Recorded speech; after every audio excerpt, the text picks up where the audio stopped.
Ladies and gentlemen, now that I was removed from the chair position, I have taken a job as an announcer. I would like to welcome you to Rescue Michigan. Here is your host, Adam, along with a group of people who don't like me. Hey, what's up, guys? Welcome to the Rescue Michigan stream. That, of course, was certainly not Christina Caramo. It may have had an uncanny resemblance. I'm not sure that was even an actual person that made that recording, but thank you to Jonathan who sent that over to us. I don't know how that's going to be an enduring thing that we do on the stream, but there you go. Hey, Shane, how's it going, buddy? Good to see you. It's going good. Can't complain too much. Convention went good, I think, and I think everyone's rights were respected, and hopefully this can be a lot less for people to complain about as we head into all these crucial elections that are coming up, and not be distracted from them. For the most part, people's rights were respected, although James Chapman's rights were especially respected. But we talked about that on Sunday's stream. Let's not beat that dead horse any further. In fact, I want to get away from that topic because and if you guys see the title of the stream, I think what I want to do is try to get like 3 streams a week going, where one of them is Michigan stuff, one's national stuff, one of them is geopolitics or something else. I don't know. We'll see. But we've been talking a lot about the Michigan Republican Party for a lot of streams now. We wanted to get back to some stories that have really a lot has been happening recently. And so we're going to talk about some national news. We're going to talk about Justin Amash, which I guess you could say is Michigan, but it's for a federal office. So we'll talk about that tonight. First, I got a quick update, though. We did a stream last night where we were watching the results come in. And the results were looking pretty weird in Utah, where very strangely, there's apparently all kinds of issues. And this is the story, which I kind of joked about on my, that's not the story. Where's the story? There's the story.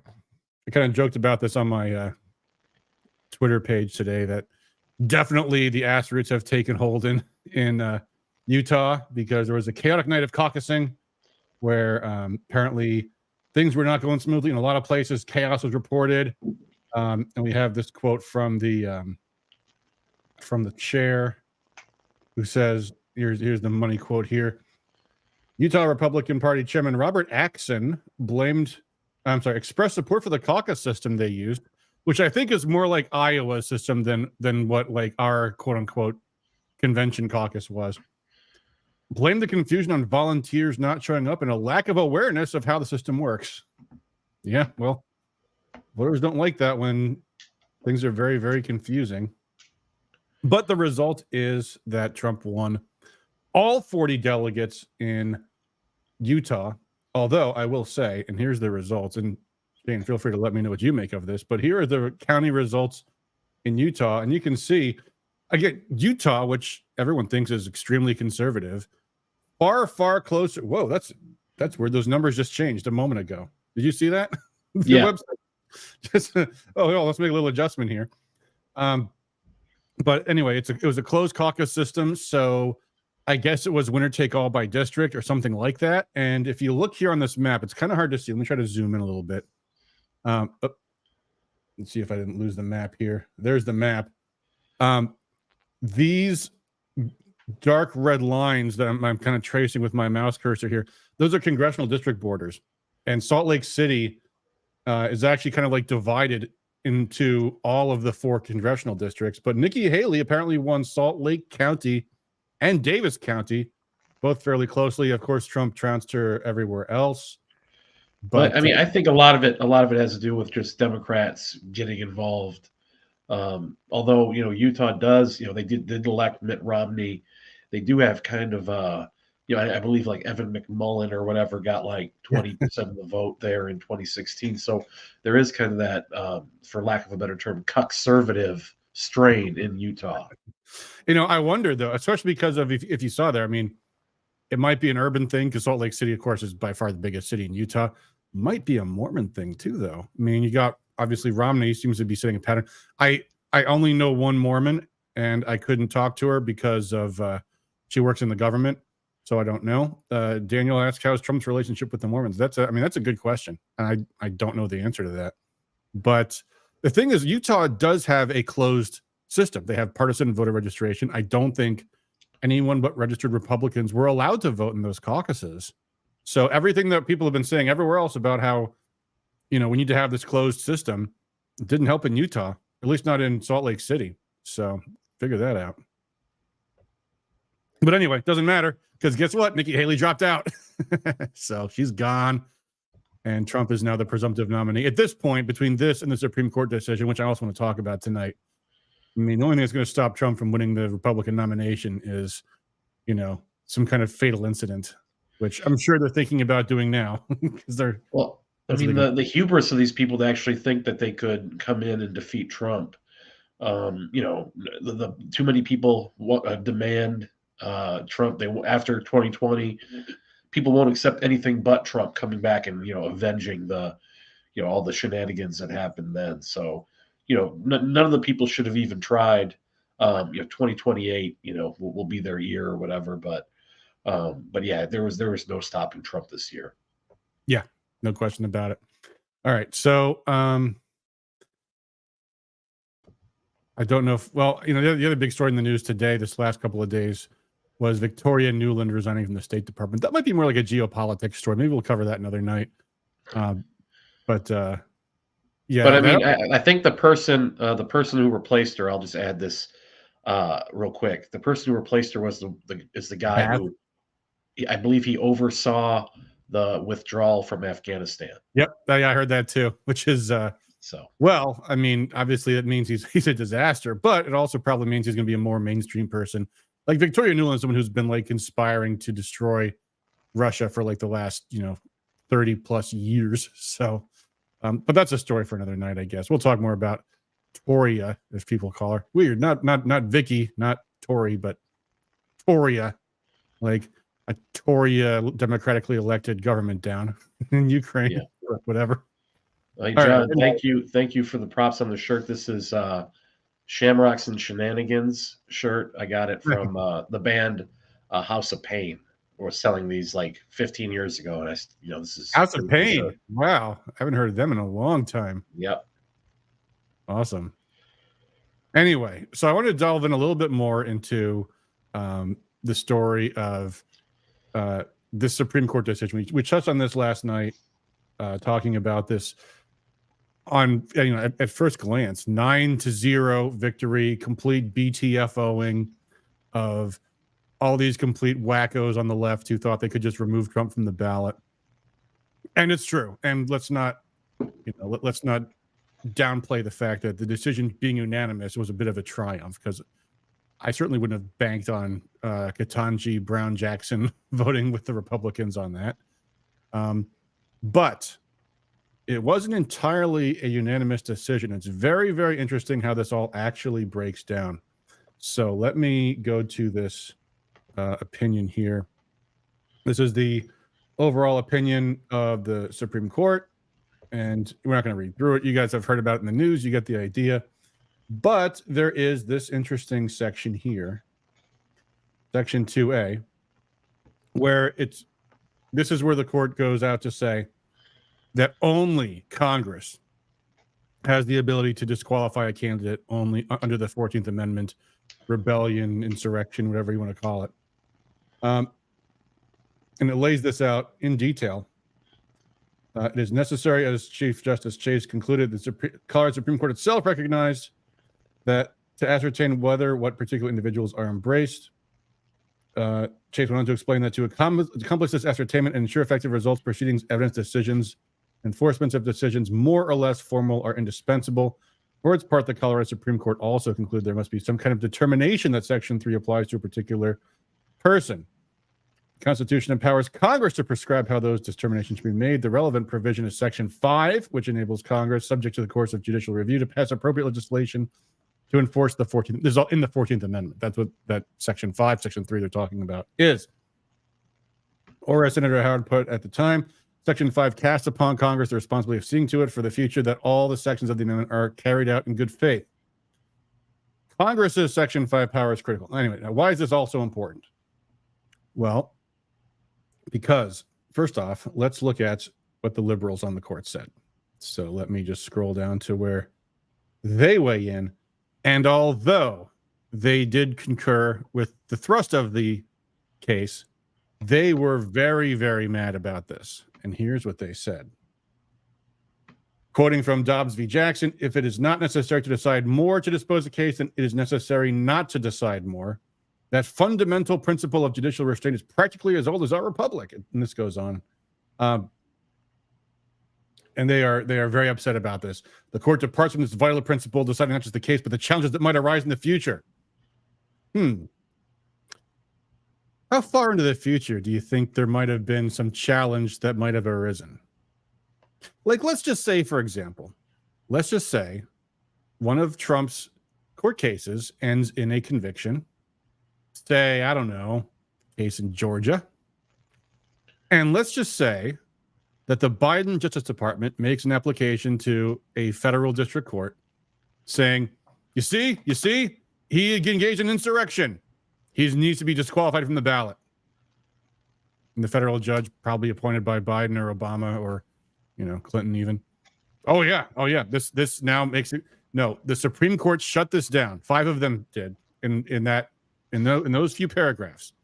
They made it impossible for Trump to be disqualified by the states and also by the federal courts.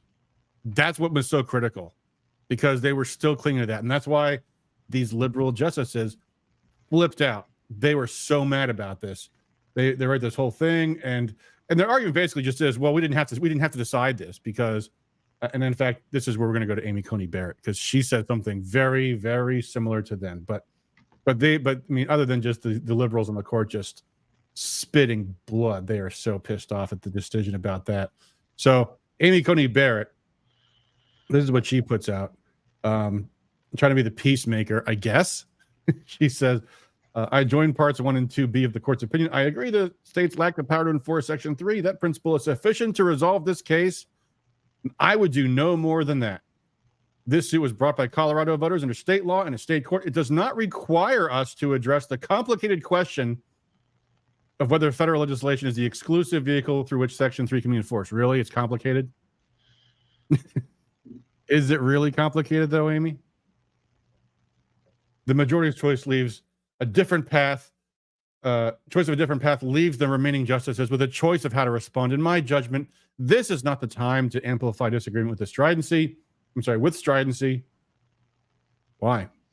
Why is this not the time? Because you couldn't possibly anticipate a state convicting Trump and federal judges and federal prosecutors saying now he should be disqualified.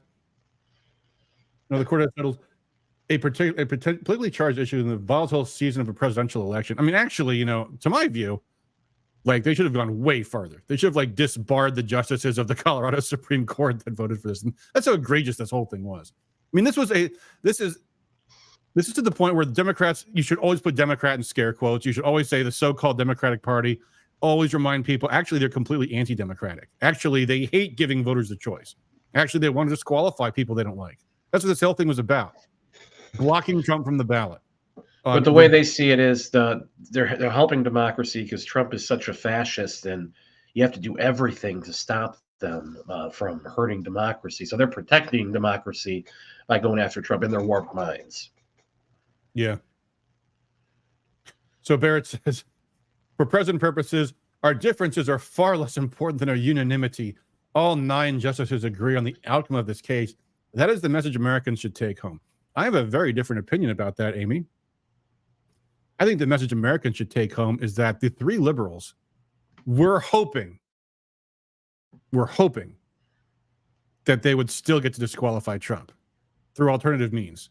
And the 5 Republican appointees on that court shut it down for good throughout the rest of this year at least. And you, Amy, apparently we're with them on this, because that's it. That's where it ends. After that, you go back into what the liberals were saying. So here's the thing about Amy Coney Barrett. Now, this is not the first time Amy Coney Barrett has sided with the liberals. It's not the first time she sided with the liberals on the issues of Donald Trump. You remember, folks, 2020, when the state of Texas and I think 19 other states applied directly to the Supreme Court because laws in states like Michigan were enacted illegally. they illegally implemented policy without any act of the legislature to shut down, say, for example, in Michigan, no signature verification of absentee voters.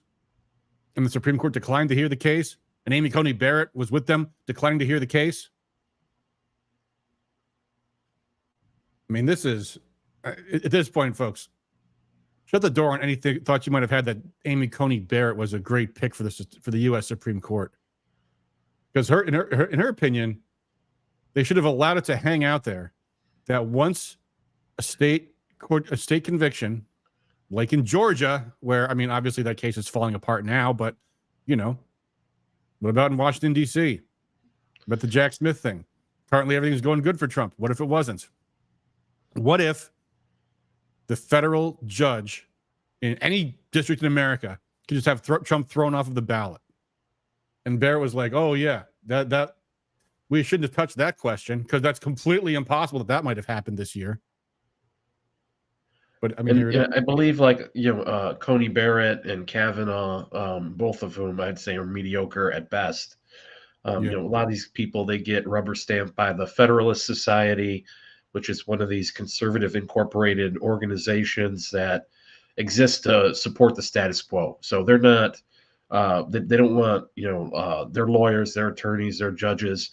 They don't want people who are going to rock the boat too much, for the vested interests that are have so much at stake with the conservative movement, the Kochs, the DeVosses, all these big money groups.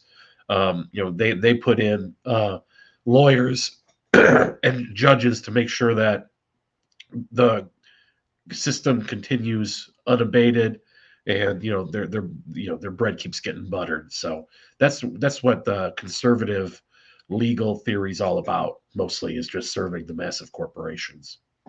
Yeah, and that's another thing too, where like people like Robert Barnes were sounding the alarm about Amy Coney Barrett when she was first even floated as a candidate. He was like, no, she supported the lockdowns in some cases that went before a court, and she didn't. I mean, she condoned them. She didn't sign opinions saying, "Oh, these are completely perfectly legal," but she voted with and condoned the opinions of judges that said the exact same thing. She was atrocious on the lockdowns, which was in 2020 the single biggest judicial issue in the United States when she was nominated. And Robert Barnes was sounding the alarm about this stuff, but who wasn't? Conservative Inc. All of them. Remember, Turning Point USA, Victor Davis Hanson, Charlie Kirk, all these people were totally on board with Amy Coney Barrett. I mean, it's one thing once she was nominated, okay, you support the nominee, but there was a guy, like I vividly remember Ned Ryan, who is the leader of one of these Con Inc. companies called American Majority. He went on Tucker Carlson, and one of the other candidates for the Supreme Court seat was Barbara Lagoa, who was like awesome, like absolutely solid rock star, absolutely A+ on every single issue under the sun. And he got on Tucker Carlson's show and says, no, Barbara Lagoa, we'll oppose Barbara Lagoa if he nominates Barbara Lagoa. No, he needs to nominate Amy Coney Barrett. It's got to be Amy Coney Barrett. Got to be Amy Coney Barrett. Like they were drilling on that. And if you look at who Trump's picks were, Gorsuch was awesome. Kavanaugh is not, but he was basically who was a judge? Was it Breyer who retired? Yes. And he was like, I'll retire if and only if you appoint Kavanaugh. I mean, he couldn't legally say that, but he said he gave that clear impression that was what he was going to do, that was how that was going to work. So they're like, okay, fine. But when Trump had that choice, that was his and his alone. It was Con Inc. that leaned on him and said, no, you don't want Barbara Lagoa, you want Amy Coney Barrett. Well, how's that worked out for him? She stabbed him in the back on the elections challenge. She stabbed him she didn't quite, but she left open that possibility that the Democrats could still engage in lawfare, could still try to disqualify Trump from the ballot using all their BS reasons. And she took the time to write this nice little note, and then close by saying, don't worry, Americans. The message you should take home is that we're all in unanimity about this. Well, yeah, except you weren't quite, were you? So yeah, I mean this false notion of, well, we all agree on this and we all came together and that should make Americans feel so good inside. Yeah, that's just total bullshit. This is a war for the country. And a lot of conservatives, especially establishment leaning conservatives, attorneys, judges, they want to play nice to a fault. They don't even want to fight the war that they're in. They just want to keep surrendering and keep appeasing the left. And, this is how, socialism evolves into Marxism and evolves into extreme totalitarianism. And it's happening right before our very eyes. And most conservatives don't even want to fight the battle. Yeah. Speaking of conservatives that don't want to fight the battle, let's get to, I think, the main topic for tonight, which is we've got another candidate now for. Oh, by the way, hold on. Before we get to that, I did want to show this screenshot too. This is another story about this. Trump's on the ballot, but Supreme Court left key constitutional questions unanswered. Now, a lot of this is the disqualifier psychos, impeach Trump, keep him off the ballot, put him in jail, et cetera type people weighing in on this. But this is like here, for example, you've got where's the money quote? Yeah, the opinion is unclear on what happens after the election if Trump wins, said some law professor who just happens to have supported Trump's disqualification. So he's one of these zealots. And they make this argument here that the court's opinion headed off the possibility by requiring Congress to first enact enforcement legislation. So, yep, they did that. That's wonderful. But now their next thing is they're going to start saying the opinion is unclear. And again, these are the fanatics, folks. This is going to be their next thing that you're going to try to do. Just say, well, actually, the Supreme Court didn't really decide this issue. The opinion is unclear what happens after the election. So yeah, that's what they're going after. Yeah, they're going to keep fighting. They're going to keep throwing stuff against the wall because this is, I'm sure they have all kinds of different organizations that are raising money off of the idea of we're going to stop Trump, from even being on the ballot, and that'll get, donations from probably hundreds of thousands, if not more, of far left people who want to do anything to stop Trump, and they're grifting just like all those never Trumpers are grifting, Lincoln Project type people. It's a huge industry. The Trump hate industry is always booming, and so they're going to keep doing stuff like this, and the fact that it got as far as it did is pretty despicable. Yeah, absolutely. Anyway, speaking of never Trumpers, it's funny. There's so many great transitions to our next topic. Impeachers, never Trumpers. Justin Amash has now announced he's going to be running for the U.S. Senate seat, making him, I think, the 12th or 13th candidate for that office in Michigan on the Republican side alone. And I wanted to talk about him because I tweeted this out the other night. This remark, I was quoting Libertarian Mama, who says, here's a clip of Justin Amash's challenger for the Michigan State again, as if there's only two candidates in the race. It's just between Justin Amash and Mike Rogers, right? That's the only two candidates in this race. Here's a clip of Justin Amash's challenger for the Michigan Senate primary saying Edward Snowden should be prosecuted and that Glenn Greenwald doesn't have a clue. Do not elect this guy. It's not Snowden that's dangerous. It's Mike Rogers. Now, I fully agree with all of that. And at some point, we probably need to do a whole show just about Mike Rogers because he is the front runner in that race right now. And he is a swamp threat. This is a guy who would impeach Trump in a heartbeat. This is a former FBI, former Intelligence Committee chair, folks. This is the guy who's all on board with the mass surveillance, was bad-mouthing Trump constantly. When he was, I think he was actually he had a show on CNN at some point. It was like one of their paid pundits, like on their payroll. Am I correct about all that, Shane? Am I right? Yep. And as recently as last year, he was floating a presidential run as like the never Trump guy, bashing Trump on, in the Washington Post and, saying he's unfit for office, saying he wouldn't support Trump and all this other stuff. But then I guess like someone got in his ears like, hey, if you could run for Senate and, just act like you're a Trumper to get his endorsement or whatever, and then throw him under the bus later. So he's moved from being openly anti-Trump to kissing Trump's ass, hoping for an endorsement. And then, as soon as it's politically convenient for him, the knife will go into Trump's back, obviously. Yeah.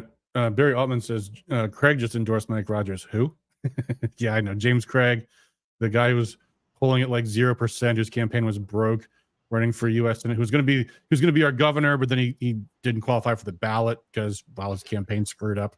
Oh well, whatever. Anyway, talk about a waste. Yeah, everything Craig's done in politics has been a total disaster. Yeah.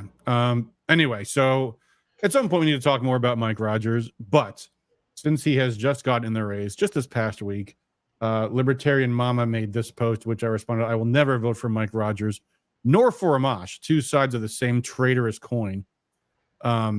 Meaning, of course, these guys are polar opposites on a lot of issues, but both of them are hardcore never Trumpers. And we got a lot of comments in the chat. Anna said, I'm leaning towards, I'm not going to criticize your choice, but I'd be curious to see who you endorse. And I'd say leaning penciler. By the way, guys, I like Michael Hoover a lot. I like Sherry O'Donnell a lot. It's just, I don't think they're going to be financially competitive. So that's just kind of the way that is, unfortunately. Daryl says, if we can we agree with more than 75%, is a rare gift from God. How in the world would you not support Amash? It's beyond shocking. Rogers' record was terrible, and Amash was a constitutional Freedom Caucus rock star. Yeah, but then it's like until he voted to overthrow the president on false allegations, which is what we're going to get into tonight, folks. Daryl's a big time RFK Jr. guy. I know. And again, Chris says, no way you can believe that. Rogers is proving Gov spying on us. Amash is the opposite. I think he's meant Amash is pro-government spying on us. Amash is the opposite. Small government, less spying. No spying on Americans, and overthrowing the president. And then Libertarian Mama did respond, who else is running? You go, if some of Trump, Meyer voted the same way on impeachment. Slockin is ex, who's that leave? About a half dozen or so other people in this race. There's quite a lot of people to choose from, folks. Anyway, this goes on, but the point being, time to look a little bit more at Justin Amash. And again, I think the operative thing is the impeachment stuff, which really is when things went off the rails. Although, Shane, you actually sent me a nice compilation of things that reminded me that there's other issues that Amash has been very curious about. But the big thing is the impeachment thing. So here's the first thing, folks.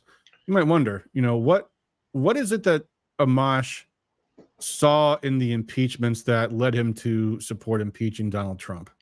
And to go back into the historical record, it wasn't the January 6th stuff. He was actually removed from Congress by then. Voters were done with him after he supported impeachment. Long before then, it wasn't even the 2019 impeachment, although he did support that too. But Amash was actually the first congressional Republican to support Trump's impeachment. And this went back to Russiagate. He was talking about impeaching Trump before the Democrats brought up this whole complete gibberish with the call to Kislyak, the Ukrainian. Kislyak was? I think it was Kislyak. But he gets a copy of the Mueller report, the Russiagate report. And this is what Amash was posting at the time. These are my principal conclusions. Attorney General Bill Barr has deliberately misrepresented Mueller's report. President Trump has engaged in impeachable conduct. Partisanship has eroded our system of checks and balances, and few members of Congress have read the report. Well, a couple of things to that point. I mean, first of all, you got to go to the sort of the intellectual elitism of this guy. Yeah, I read the report, therefore I conclude that Trump needs to be impeached. That's the only conclusion you could reach from this report. I'm so smart, I can just tell this, and therefore, obviously, the people that don't support Trump's impeachment clearly just didn't read it because they're a bunch of lazy idiots. So he says, I offer these conclusions only after having read Mueller's redacted report carefully and completely, having read or watched pertinent statements and testimony, having discussed this matter with my staff, who thoroughly reviewed materials and provided me with further analysis. This is like a long-term theme in Amash's congressional career, by the way. He was in office for what? I want to say 10 years. 10? Okay, I was going to say 12, but 10, okay. I thought he got elected. No, you're right, 2010 to 2020. So yeah, 10 years. Always, I'm the only one that reads the bills. Thomas Massey is like a genius, but he doesn't like word on his sleeve. Amash is always like, I'm so smart. I'm so smart. The reason why I'm voting right is because I'm so smart. It was when I worked on the Hill, it was tough to work with his office. Like he was always looking for an excuse not to support your bills all the time. But this would go on. In fact, let me go back. This is an earlier one. Wait, is this the earlier one or the later one? No, this is his. No, I was going back to the first one. Yeah, this is his straw manning. People who say this. Well, let me answer the people that I'm talking about in my mind. Now I'm going to go back to this one. And again, first of all, let's talk about this Bill Barr. He's very upset that Bill Barr is saying, yeah, the Mueller report came out and it was a nothing burger. In hindsight, we know for a fact now that Bill Barr was going to stab Trump in the back at his first opportunity. Like, the reason why he didn't with the Mueller report is because there was nothing worth it, anything in it. I mean, there's a lot of allegations. I mean, look, folks, I'm not gonna rehash every single thing from the movie, The Plot Against the President, the documentary film, The Plot Against the President, because that went into this in gory details. That the entire thing was so ludicrous that the Trump transition team talked to Russia like as they have the right to do, because they're a foreign country and they're going to be working with our State Department. Like, we have a right to do that. And it was all an act of sabotage against the Trump administration from the get-go. The head they finally took on a spike was that of Michael Flynn, who unfortunately, since having been put out to pasture, has kind of lost his marbles. But at the time, he was going to be a great asset to the Trump administration because he knew where all the bodies were buried in all these intelligence agencies. Because he was from the DIA. By the way, Shane, if I'm missing things, fill me in here. Well, all I want to add is basically that, if you're Justin Amash, you're a Ron Paul libertarian. Yeah. You have all these principles, and presumably you should be worried about the deep state. Amash, I know, led a pretty almost successful effort, bipartisan effort, probably the best thing he did when he was as a congressman, to defund the NSA spying program, and it only failed by a handful of votes. I think this was around the time that Snowden came forward. And so this is a guy who's concerned about, deep state overreach, and then you support probably the most grotesque example of deep state overreach in how the FBI and all these different clandestine intelligence organizations came together to sabotage Trump from day one. And the fact that you jump on board with this and parade obviously false BS, presumably to help your own ambitions or fuel your own vendetta, there goes your principles, there goes any credibility that you have. And then you're representing, people like us, a lot of Tea Party people too, but Liberty people, Amash was our champion. We've been pushing this guy for years, and now we all look like clowns because of the stance, the immoral, unprincipled stance that he's taking. And I'm glad he's gone, obviously, and he ain't gonna win any race for U.S. Senate. Yeah. He was all of our heroes at the when he first got elected in 2010. But I mean, after this, look at this stuff. Look what he says right here. Impeachment, which is a special form of indictment, does not even require probable cause that a crime has been committed. It simply requires a finding that an official is engaged in careless, abusive, corrupt, or otherwise dishonorable conduct. Doesn't even require probable cause. Really? That's your standard. And he goes on. Listen to this. Sophistry at its finest. Yeah. While impeachment should be undertaken only in extraordinary circumstances, the risk we face in an environment of extreme partisanship is not that Congress will employ it as a remedy too often, but rather that Congress will employ it so rarely that it cannot deter misconduct. Oh, really? That's the problem we have? Too few impeachments? This is just embarrassing. And he relies on the Bill Barr. I'm sorry, not the Robert Mueller report. The Mueller report. He's like, oh, stuff in the Mueller report clearly shows that there was misconduct. Oh yeah, the Mueller, the investigation designed to overthrow the president found, something so minor that the Democrats didn't even use it. The Democrats who impeached him twice now couldn't find anything in the Mueller report to justify impeachment. Although I guess Rashida Tlaib did weigh in on that. And speaking of that, I want to go to some of your where did I see it here? It's one of your stories you linked to me. Hold on, let me find it here. There's a bunch of these. And by the way, for those who don't know, Shane Trejo writes for Big League Politics and covered some of these issues contemporaneously. So here was his report from June 2019. Bill Kristol's Democrat-funded nonprofit bankrolling pro-Justin Amash ad campaign. And there it was. There's a quote from quote-unquote Republicans for the Rule of Law. And they are praising Justin Amash. They make this TV ad. This administration has an absolute disregard for the law. The Mueller report makes a very strong case on obstruction of justice. Were the president anybody other than the president, he would have been subject to indictment. One of the most disturbing things to me is the conduct of Republicans. They know that there is a damning case of obstruction of justice by the president. Now is the time to put your principles first. It's not a time to sit silent. So there you go. There's neocons praising the impeachment of Donald Trump. And of course, they're airing these in Justin Amash's district to give the impression that Justin's the what's the word? The cutting edge representative for impeachment here. All honor Justin Amash, who has done so much today, setting an example of constitutional responsibility and mature civic discourse. Hey, Justin, when Bill Kristol's praising you, you're on the wrong side of history, buddy. Yeah, how often did we see Bill Kristol praise Ron Paul? Never. If Bill Kristol is giving you a round of applause, chances are you're doing something wrong. Because I think this is a guy who is literally on every issue he's on the wrong side, or always has been. You know, he wants more war, he wants open borders, he wants globalism.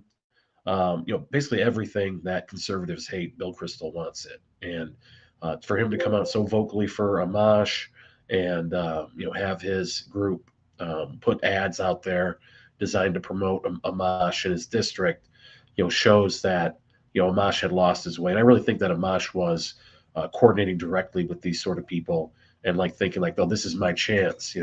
This Trump thing's going to fall apart because it's so stupid and I'm so much better than all these people, blah, blah, blah. When it does, I'm going to position myself to be the savior, the hero. But obviously, he thought that very incorrectly.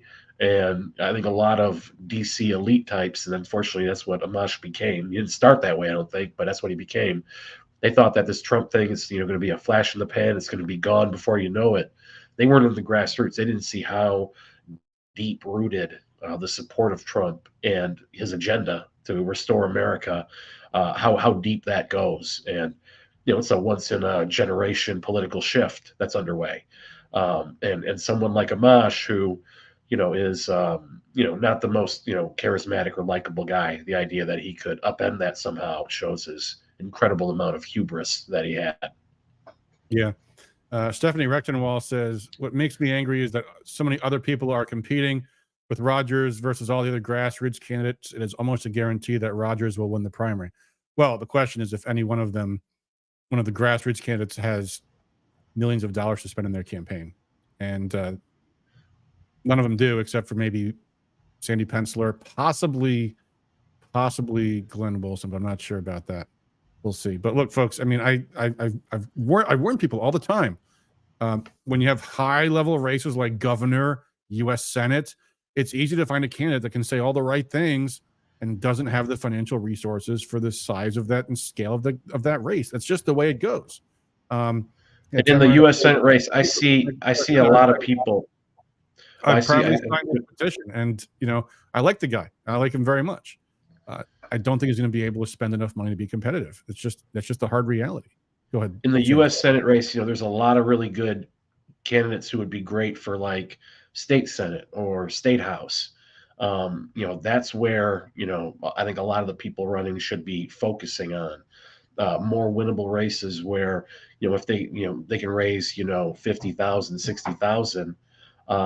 They can be competitive in those races and hit a lot of doors and then maybe build up to running for U.S. Senate at some point, but just come in and as a virtual no-name without, a pallet of cash to burn, it's going to be exceedingly difficult, bordering on impossible to win. Even getting on the ballot will be a huge chore for a lot of these people. I think a couple of them might make it. I know Tamara's out there getting the signatures for Michael Hoover everywhere. Can't escape her getting those signatures. So it wouldn't surprise me if some of the grassroots, at least a couple of the grassroots people made the ballot, but without the big money, it's going to be tough for any of them to win. Yeah. Barry Altman says, did Trump support Rogers? Rogers is implying that Trump supports him. I have no evidence that he ever has. My understanding is that he actually passed over him for FBI director when he was president, preferring Chris Wray over Mike Rogers, which how do you perform worse than Chris Wray? Damned if you do, damned if you don't. Yeah, probably something like that. Iceman says, I missed you guys Saturday, was stuck in the dungeon for 7 hours. You must be in District 9's convention. Jeez, sorry to hear that, buddy. Barry Altman says, Justin Amash is not a conservative by any stretch. He's a flaming liberal. I would say he was conservative on a lot of issues, but certainly not all of them.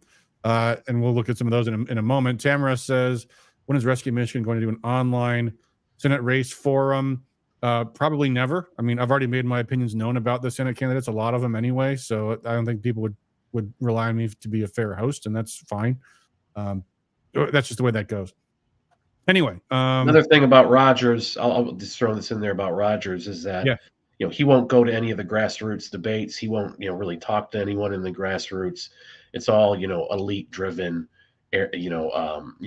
money driven, acting like he's the Trump preferred candidate, acting like he's some sort of like anti-China crusader. Like, okay, you started talking against China because you saw which way the political winds were blowing. When 10 years ago, you were talking about more illegal spying, more war.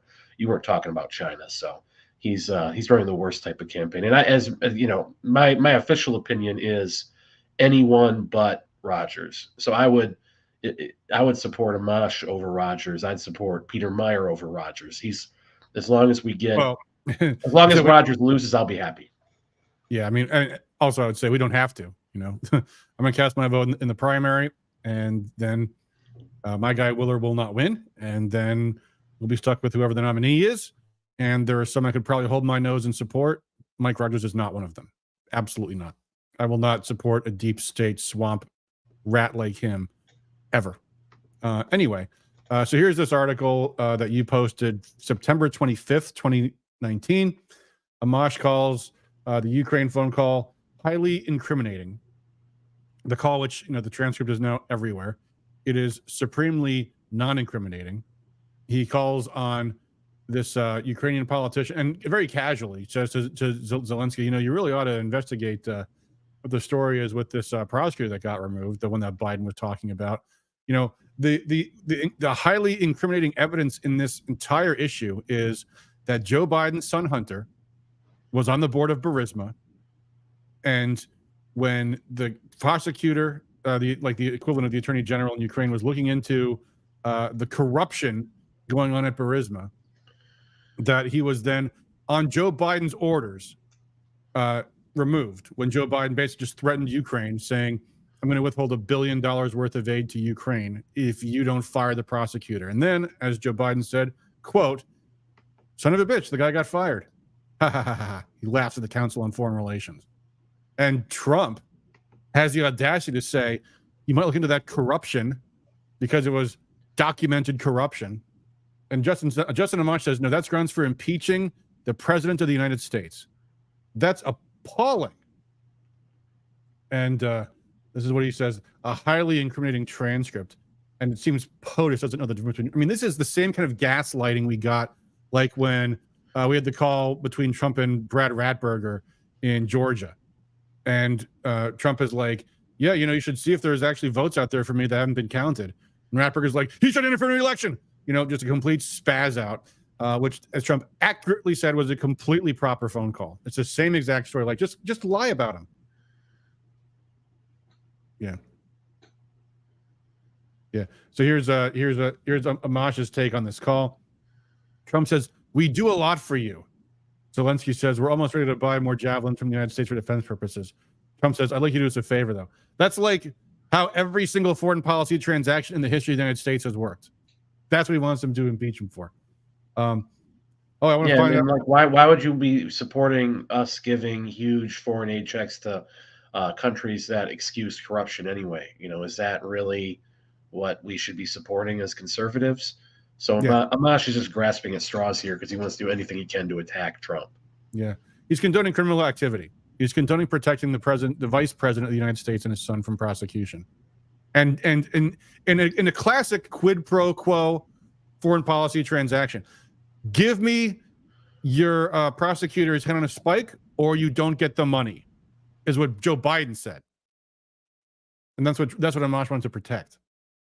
So Rashida Tlaib then says, "You are putting your country first We both took. Oh, what did I just do?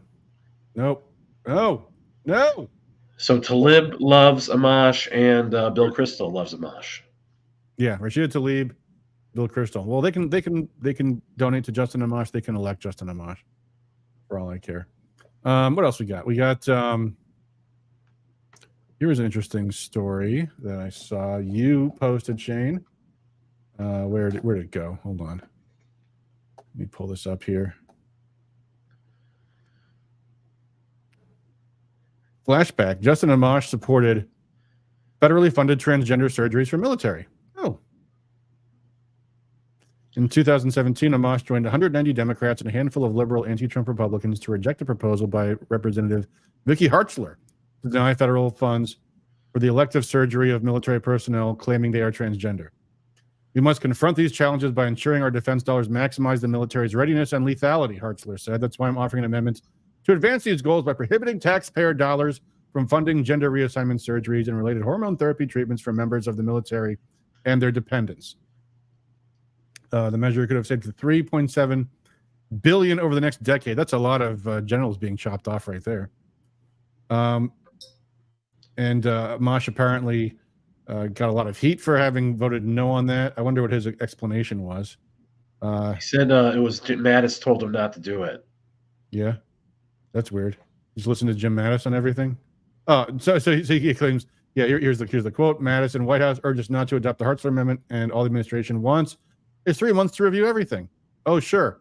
That's how that works in Washington. Yeah, read his word salad gibberish. Deserve the best medical care. With respect to transgender persons, we should focus on the best science, not the political or philosophical opinions of partisans. Oh, okay.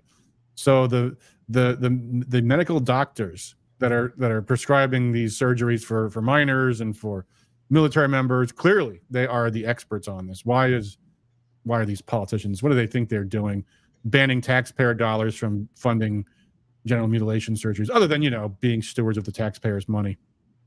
Yeah, and the experts at all these different groups, American Medical Association or what have you, they're all endorsing, drugging children, chemically castrating them, mutilating their genitals around the age of adolescence.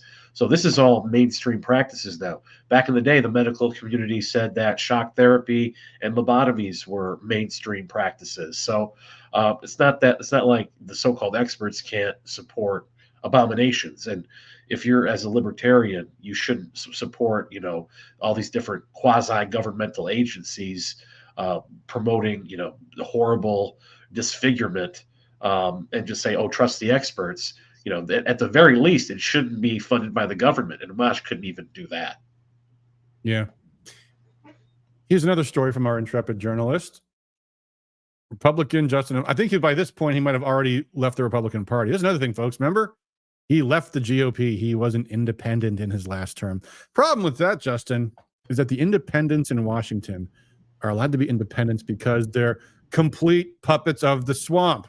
So that's why they get away with it. That's why Joe Lieberman and Lisa Murkowski and Angus King get to be independents. You decided to switch to being independent, and guess what? Turns out Democrats want to vote for Democrats, Republicans want to vote for Republicans, and nobody liked you, and then you lost your seat. Anyway, so he supported illegal aliens voting in America. Because why? According to him, it was proper under the Constitution to permit non-citizens to vote in certain elections. And here's his quote. I voted against a motion to amend a bill to criticize San Francisco for letting non-citizens vote in school board elections. Oh, it's going to open this up for me again. I voted no because I'm a constitutionalist who opposed federal interference in local elections. Non-citizens have voted locally since our founding. Well, first of all, I have no idea if that's the least bit true. I strongly doubt it. But more fundamentally, this is this weird federalism argument you hear from people a lot, actually, that the federal government should interfere in certain local affairs. And it's like, wait a minute. So, for example, let's take abortion. And you hear this all the time. Abortion should be left up to the states. Well, wait a minute. So the states can have, differing definitions of what a living human being is. So what's murder in one state is not murder in another state. Like if you're in America, If are you entitled to the protections of the U.S. government or not? How is that not a federal question? Why should there not be a federal law that says life begins at conception? And from that point on, you are entitled to the protection of the government. Why is that? Why is it a states' rights question? Why is that not something that should be a unified principle for the entire country? And plus, this was just a resolution. This was just a strongly worded statement against illegals being allowed to vote. And Amash wouldn't even do that. He wouldn't even say it's wrong for illegals to vote.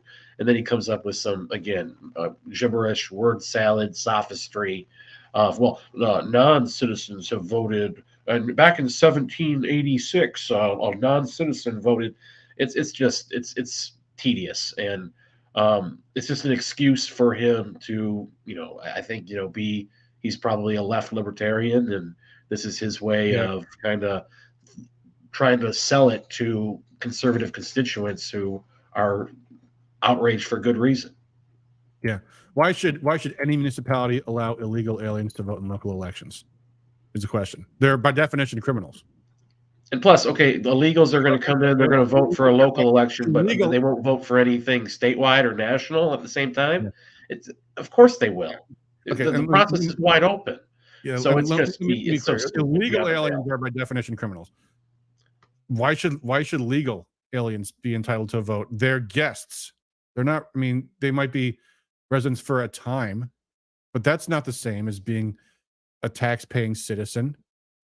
You might pay some taxes, but you're not, you are not fully a citizen, and you're only here on a temporary basis. It's so weird. It's why, and by the way, at the same time this is going on, who else is in Congress right now?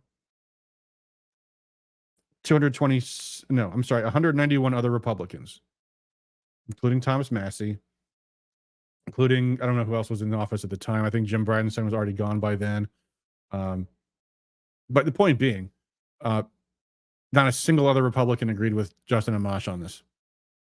It's amazing, but there you go. And so anyway, who knows? I would say, think about it. We got now 2 candidates from the U.S. Senate from Grand Rapids, both pro-impeachment, Justin Amash and Peter Meyer. I think they can split his vote, if anything. Then, so at this point, I've now, I think, fully explained my position on Justin Amash, which is, boils down to just simply this. You impeach Trump, you're dead to me. That's that simple. You voted to overthrow the president of the United States.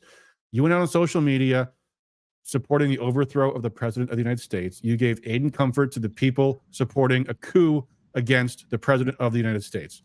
Yeah, and Michael Hoover's in our chat right now. He made himself unelectable. How do these knuckleheads think they can leave the party and then fire shots at it? Exactly.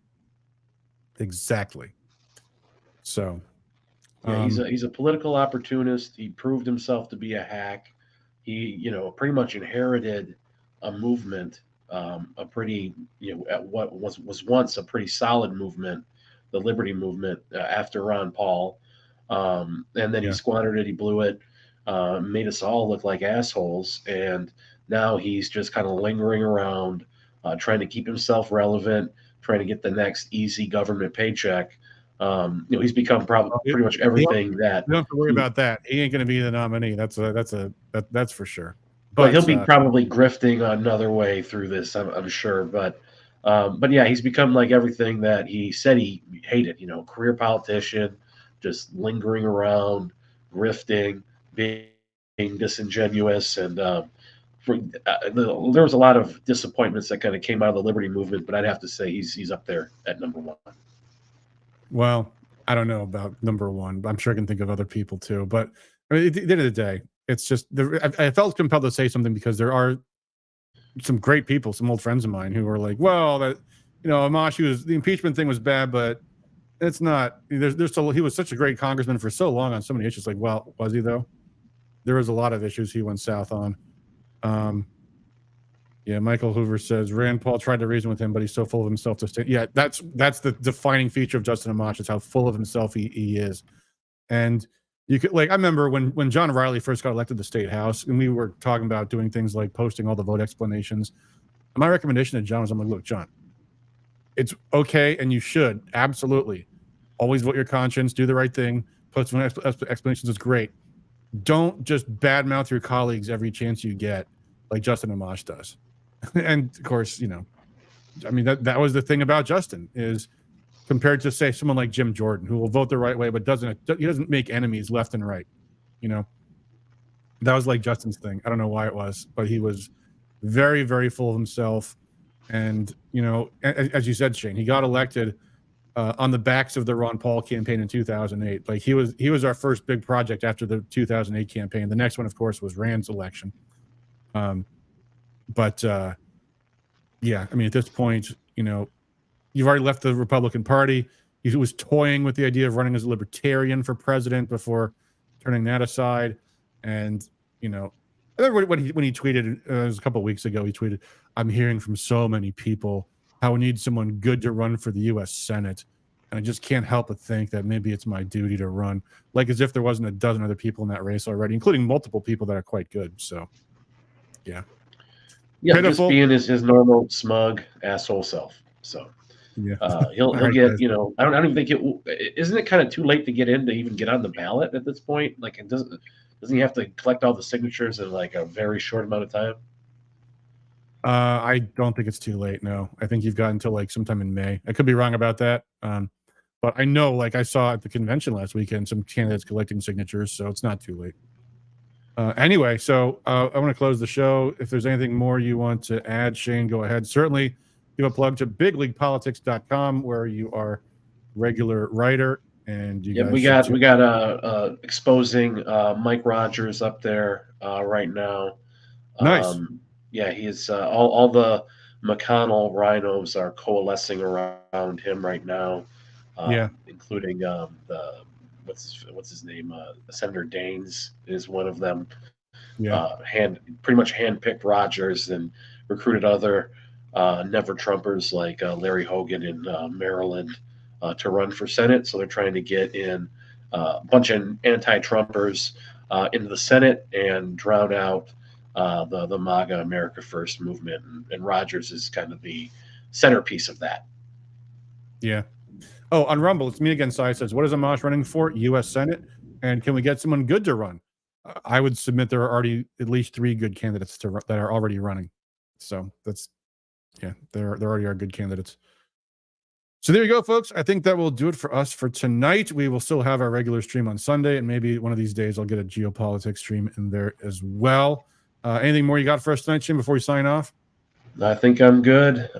Yeah, just don't vote Amash, don't vote Rogers, and don't vote Meyer. Yeah.